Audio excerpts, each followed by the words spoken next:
जी हाँ दोस्तों, Aditya study zone में आपका स्वागत है। तो आज हम लोग जीके जीएस का प्रैक्टिस सेट नंबर 22 लेकर आए हैं। जो एसएससी जीडी दिल्ली पुलिस अन एग्जाम जिसमें जीके जीएस का प्रश्न पूछा जाता है उसके लिए है बहुत ही महत्वपूर्ण सीरीज है। ताई हम लोग पार्ट 1 का हम लोग देख चुके थे, तो आज हम लोग पार्ट 2 से आज हम लोग स्टार्ट करते हैं। तो आइए हम लोग क्वेश्चन नंबर 20 तक कल देख चुके थे। आइए हम लोग क्वेश्चन नंबर 21 देखते हैं। कहता है क्वेश्चन नंबर 21 क्या कहता है? कहता है कि निम्नलिखित राज्यों में से किसकी सबसे कम जनसंख्या है? ऑप्शन नंबर ए में दिया कि सिक्किम, ऑप्शन नंबर बी में दिया कि मिजोरम, ऑप्शन नंबर सी में दिया कि त्रिपुरा, ऑप्शन नंबर डी में दिया कि नागालैंड। तो सबसे कम जनसंख्या कौन सा स्टेट की हो जाएगा? तो इसका सही आंसर क्या होगा? Option number A Sikkim. ये आपसे अगर पूछ देता है कि सबसे ज़्यादा जनसंख्या किसका हो जाएगा, तो ज़्यादा में हो जाएगा तो आपसे पूछेगा तो यूपी का। आइए हम लोग क्वेश्चन नंबर 22 देखते हैं। कहता है कि निम्नलिखित में से कौन अप्रत्यक्ष कर है? ऑप्शन नंबर ए में दिया कि मृत्यु कर, ऑप्शन नंबर बी में दिया कि निगम कर, ऑप्शन नंबर सी में दिया कि सीमा शुल्क, ऑप्शन नंबर डी में दिया कि उपहार कर। तो अप्रत्यक्ष कर का उदाहरण कौन सा हो जाएगा? तो इसका सही आंसर क्या होगा? तो ऑप्शन नंबर सी जो है सो सीमा शुल्क जो है अप्रत्यक्ष कर का उदाहरण है। अप्रत्यक्ष कर में आ जाएगा मृत्यु कर, निगम कर, उपहार कर, सभी प्रत्यक्ष कर का उदाहरण हो जाएगा। आइए हम लोग क्वेश्चन नंबर 23 देखते हैं। 23 क्या कह रहा है?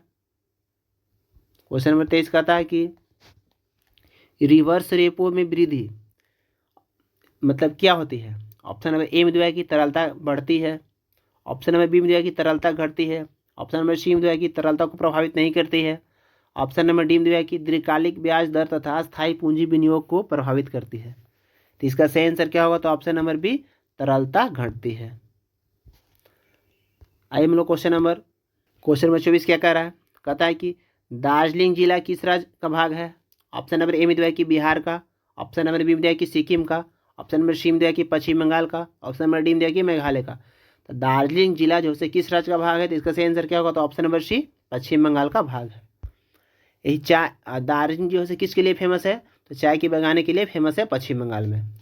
आइए हम लोग क्वेश्चन नंबर 25 देखते हैं। कहता है कि भारत में प्रथम रेलगाड़ी मुंबई से किसके किसके मध्य चलाई गई थी? तो इसका सही आंसर क्या होगा? तो ऑप्शन नंबर ए में दिया कि अकोला के बीच चला था, ऑप्शन नंबर बी में दिया कि पुणे में चला था, ऑप्शन नंबर सी में दिया कि नागपुर में चला था, ऑप्शन नंबर डी में दिया कि थाने में चला था।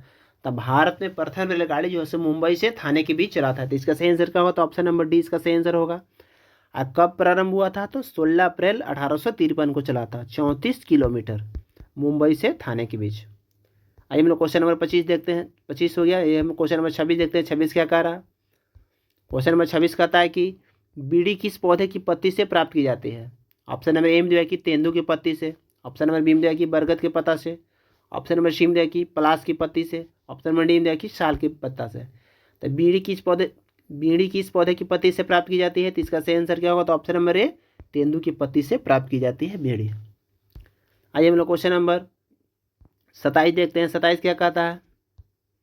27 कह रहा है कि नंदन कानन अभयारण्य किस के लिए प्रसिद्ध है? ऑप्शन नंबर ए में दिया कि पक्षी के लिए, ऑप्शन नंबर बी में दिया कि हिरन के लिए, ऑप्शन नंबर सी में दिया कि सफेद बाघ के लिए, ऑप्शन नंबर डी में दिया कि सफेद चीता के लिए। तो नंदन कानन अभयारण्य जो है किसके लिए फेमस है? तो इसका सही आंसर क्या होगा? तो ऑप्शन नंबर सी सफेद बाघ के लिए फेमस है। और नंदन कानन अभयारण्य जैसे कौन सा स्टेट में स्थित है? तो उड़ीसा के भुवनेश्वर में स्थित है। इसका स्थापना कब हुआ था? तो 1960 में हुआ था। आइए हम लोग क्वेश्चन नंबर 28 देखते हैं। कहता है कि सोन नदी का उद्गम स्थल कहाँ है? ऑप्शन नंबर ए में दिया है कि छोटा नागपुर पठार में, ऑप्शन नंबर बी में दिया है कि अमरकंटक से, ऑप्शन नंबर सी में दिया है कि जानपावा पहाड़ियाँ से, ऑप्शन नंबर डी में दिया है कि गुरु मंधाता चोटी से। तो सोन नदी का उद्गम स्थल कहाँ में स्थित है? तो इसका सही आंसर क्या होगा? तो ऑप्शन नंबर बी अमरकंटक की पहाड़ी से निकलती है सोन नदी। आइए हम लोग क्वेश्चन नंबर 29 देखते हैं। 29 क्या कह रहा है? क्वेश्चन नंबर 29 कहता है कि सूनहर जोड़ती है। ऑप्शन नंबर ए में दिया हुआ है कि तुराना और ओंटोरियो को, ऑप्शन नंबर बी में दिया है कि बंगाल को त्रिपुरा को, ऑप्शन नंबर सी में दिया है कि सुपीरियर और मिशिगन को, ऑप्शन नंबर सी में दिया है कि सुपीरियर और ह्यूरन को। तो सूनहर जो किस किस को जोड़ती है? तो इसका सही आंसर क्या होगा? तो ऑप्शन नंबर डी सुपीरियर और ह्यूरन को जोड़ती है सूनहर। ऑप्शन नंबर डी इसका सही आंसर हो जाएगा। आइए हम लोग क्वेश्चन नंबर 30 देखते हैं। 30 क्या कह रहा है? क्वेश्चन नंबर 30 कहता है कि चीन की संसद कहलाती है। ऑप्शन नंबर ए में दिया है कि राष्ट्रीय असेंबली, ऑप्शन नंबर बी में दिया है कि कांग्रेस, ऑप्शन नंबर सी में दिया है कि राष्ट्रीय जन कांग्रेस, ऑप्शन नंबर डी में दिया है कि डैट। तो चीन के संसद को हम लोग किस नाम से जानते हैं? तो इसका सही आंसर क्या होगा? तो ऑप्शन नंबर सी राष्ट्रीय जन कांग्रेस के नाम से हम लोग जानते हैं।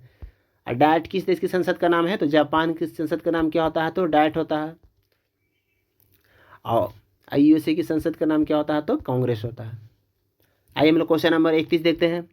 कहता है कि वह देश जो विश्व में रेशम का सबसे बड़ा उत्पादक है वो कौन सा देश हो जाएगा। ऑप्शन नंबर ए में दिया है कि भारत, ऑप्शन नंबर बी में दिया है कि चीन, ऑप्शन नंबर सी में दिया है कि ब्राज़ील, ऑप्शन नंबर डी में दिया है कि जापान। तो विश्व में रेशम का सबसे बड़ा उत्पादक देश कौन सा हो जाएगा, तो इसका सही आंसर क्या होगा, तो ऑप्शन नंबर बी चाइना। अगर आप लोग की वीडियो अच्छा लग रहा है तो अपने स्टडी ग्रुप में शेयर अवश्य करें। आइए हम लोग क्वेश्चन नंबर 32 देखते हैं। 32 क्या कर रहा है। क्वेश्चन नंबर 32 कहता है कि जर्मन और फ्रांस की सीमा रेखा क्या कहलाती है। ऑप्शन नंबर ए में जो है कि हिंडनबर्ग रेखा, ऑप्शन नंबर बी में जो है कि मैगिनॉट रेखा, ऑप्शन नंबर सी में जो है कि डुरंड रेखा, ऑप्शन नंबर डी में जो है कि उंडर निशे रेखा।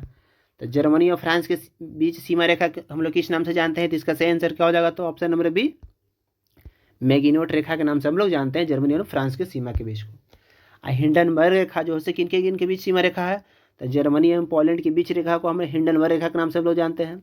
अब भारत एवं अफगानिस्तान की सीमा रेखा को हम लोग डुरांड रेखा के नाम से हम लोग जानते हैं। आइए हम लोग क्वेश्चन नंबर 33 देखते हैं। 33 क्या कह रहा है। आइए हम लोग क्वेश्चन नंबर 33 देखते हैं। कहता है कि अफ्रीका के किस देश में ज्वालामुखी विस्फोट सर्वाधिक क्षति हुई है। ऑप्शन नंबर ए में दिया कि नाइजीरिया में, ऑप्शन नंबर बी में दिया कि केन्या में, ऑप्शन नंबर सी में दिया कि कांगो में, ऑप्शन नंबर डी में दिया कि जिम्बाब्वे में। तो अफ्रीका के किस देश में ज्वालामुखी विस्फोट से सर्वाधिक क्षति हुई है, तो इसका सही आंसर क्या होगा, तो ऑप्शन नंबर सी कांगो में हुआ है। आइए हम लोग क्वेश्चन नंबर 34 देखते हैं। 34 क्या कह रहा है। क्वेश्चन नंबर 34 कहता है कि बिहार के निम्न प्रशासनिक विभागीय जोड़ों में से किस जोड़े में गंगा नदी नहीं बहती है। ऑप्शन नंबर ए में दिया कि दरभंगा मुंगेर में, ऑप्शन नंबर बी में दिया कि पूर्णिया भागलपुर में, ऑप्शन नंबर सी में दिया कि तिरहुत सारण में, ऑप्शन नंबर डी में दिया कि कोसी मगध में। तो किस में गंगा नदी नहीं बहती है, तो इसका सही आंसर क्या होगा, तो ऑप्शन नंबर डी कोसी एवं मगध में नहीं बहती है। आइए हम लोग क्वेश्चन नंबर 35 देखते हैं। 35 क्या कह रहा है। क्वेश्चन नंबर 35 कहता है कि भारत के प्रथम उप प्रधानमंत्री कौन थे। ऑप्शन नंबर ए में दिया कि Morarji Desai, option number B में दिया कि Jagjivan Ram, option number C में दिया कि सरदार वल्लभ भाई पटेल, ऑप्शन नंबर डी में दिया कि बीपी सिंह। तो भारत के प्रथम उप प्रधानमंत्री कौन थे, तो इसका सही आंसर क्या होगा, तो आप लोग इसका कमेंट में जवाब दीजिए। इसका सही आंसर क्या होगा, तो ऑप्शन नंबर सी सरदार वल्लभ भाई पटेल थे। आइए हम लोग क्वेश्चन नंबर 36 देखते हैं। 36 क्या कह रहा है। कहता है कि भारत में नई राजनीतिक दल की अनुमति कौन देता है। ऑप्शन नंबर ए में दिया कि चुनाव आयोग, ऑप्शन नंबर बी में दिया कि उच्चतम न्यायालय, ऑप्शन नंबर सी में दिया कि राष्ट्रपति, ऑप्शन नंबर डी में दिया कि स्पीकर। तो भारत में नए राजनीतिक दल की अनुमति कौन देता है, तो इसका सही आंसर क्या होगा, तो ऑप्शन नंबर ए चुनाव आयोग देता है। क्वेश्चन नंबर 37 देखते हैं। 37 क्या कह रहा है।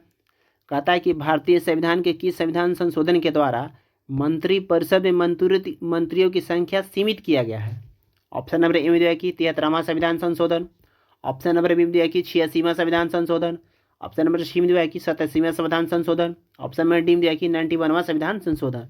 तो भारतीय संविधान के किस संविधान संशोधन के द्वारा मंत्रिपरिषद में मंत्रियों की संख्या सीमित की गई है, तो इसका सही आंसर क्या होगा, तो ऑप्शन नंबर डी 91वां संविधान संशोधन। कब हुआ था, तो 2003 में हुआ था। आइए हम लोग क्वेश्चन नंबर 38 देखते हैं। 38 क्या कह रहा है। क्वेश्चन नंबर 38 कहता है कि पंचायती राज का उल्लेख संविधान के किस अनुच्छेद में है। ऑप्शन नंबर ए में दिया कि अनुच्छेद 39 में है, ऑप्शन नंबर बी में दिया कि अनुच्छेद 41 में है, ऑप्शन नंबर सी में दिया कि अनुच्छेद 42 में है, ऑप्शन नंबर डी में दिया कि अनुच्छेद 40 में है। तो पंचायती राज का उल्लेख संविधान के कौन सा अनुच्छेद में है, तो इसका सही आंसर क्या होगा, तो ऑप्शन नंबर डी अनुच्छेद 40 में है। अनुच्छेद 39 में क्या कहता है, तो निःशुल्क विधिक सहायता जो है अनुच्छेद 39 में ही वर्णित है। आइए हम लोग क्वेश्चन नंबर अब 39 देखते हैं। 39 क्या कहता है। क्वेश्चन नंबर 39 कहता है कि निम्न में से कौन सी कमेटी मौलिक कर्तव्य से संबंधित है। ऑप्शन नंबर ए में दिया कि Santhanam committee, option number B में दिया कि Kelkar committee, option number C में दिया कि घट कमेटी, ऑप्शन नंबर डी में दिया कि स्वर्ण सी समिति कमेटी। तो कौन सी कमेटी जो है मौलिक कर्तव्य से संबंधित है, तो इसका सही आंसर क्या होगा, तो ऑप्शन नंबर डी स्वर्ण सी कमेटी जो है मौलिक कर्तव्य से ही संबंधित है। आइए हम लोग क्वेश्चन नंबर 40 देखते हैं। आज का लास्ट क्वेश्चन होगा। क्वेश्चन नंबर 40 कहता है कि मौलिक अधिकारों के प्रवर्तन के लिए याचिका यानी कि रीट जारी कौन करता है। ऑप्शन नंबर ए में दिया कि जिला न्यायालय द्वारा, ऑप्शन नंबर बी में दिया कि राष्ट्रपति द्वारा, ऑप्शन नंबर सी में दिया कि सर्वोच्च न्यायालय द्वारा, ऑप्शन नंबर डी में दिया कि सर्वोच्च न्यायालय और उच्च न्यायालय के द्वारा। तो मौलिक अधिकारों के प्रवर्तन के लिए याचिका कौन जारी करता है, तो इसका सही आंसर क्या होगा, तो ऑप्शन नंबर डी सर्वोच्च न्यायालय और उच्च न्यायालय के द्वारा जारी किया जाता है। अगर आप लोग के वीडियो अच्छा लग रहा तो अपने स्टडी ग्रुप में शेयर अवश्य करें। चैनल को सब्सक्राइब नहीं किए तो चैनल को सब्सक्राइब अवश्य करें। मिलते हैं नेक्स्ट वीडियो में। Thank you so much.